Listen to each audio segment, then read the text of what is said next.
me to introduce myself. I'm Dr. Wacky Ho, and I'm doing a documentary on Dr. Edward Francis Novak.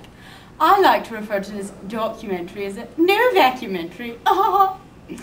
There's many interesting things about Dr. Novak. For example, he likes wood. And wood sandwiches. His favorite flavor is poplar.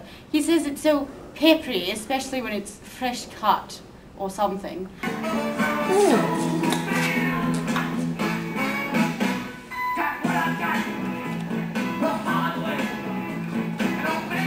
And he likes computers and weather stations and lots of other kinds of technology things. But his favorite pastime is the abuse of his students at his place of employment, that fine educational institution.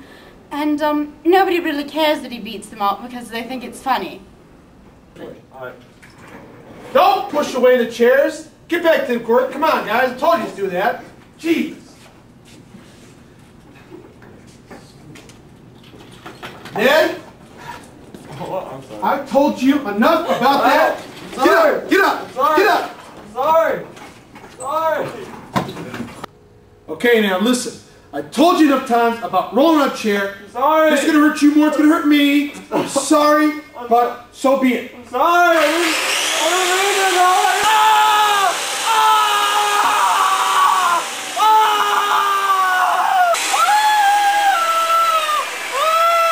I'm sorry, I told you that's the way it's gonna be. Let it be a lesson to you guys too.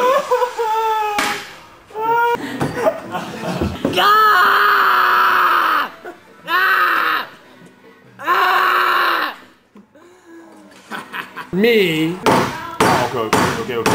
Told you no playing the shop.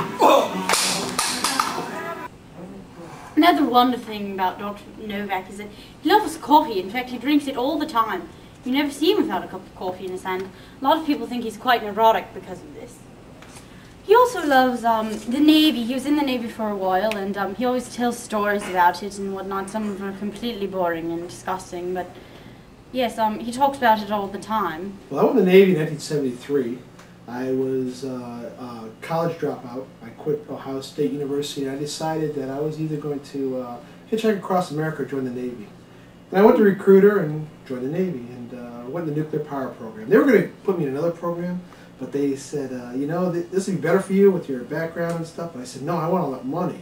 In fact, I went and talked to the chief personnel man, and he was going on about, you know, you could really do better than this. And I said, what kind of schools you got? Well, no schools. Well, I want nuclear power school then. So they sent me to nuclear power school. Well, but at first I went to a destroyer. Well, actually, first I went to A school.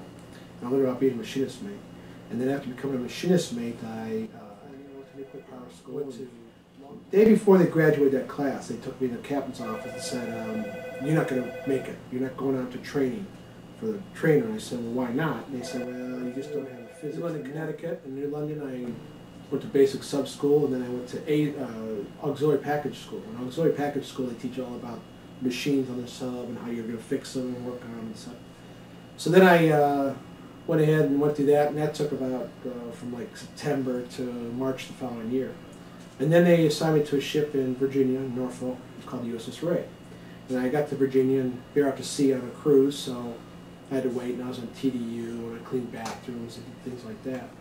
And then when the ship came in, I got on board, and we actually went to the commissioning of the, I believe it was the Eisenhower aircraft carrier. He loves the Blues Brothers. He listens to them all the time, especially when he's beating his students. It revs him up for, you know, bruises and whatnot. And he likes to use big words that no one can understand, and so people just stop listening when he talks like that. At the time, which you don't. It'd be really good for at the time. But and one thing you'll notice about him is that he was from Ohio, so he thinks that everything happened or came from Ohio as well. It's really quite boring because no one really cares about Ohio anyway, except for him.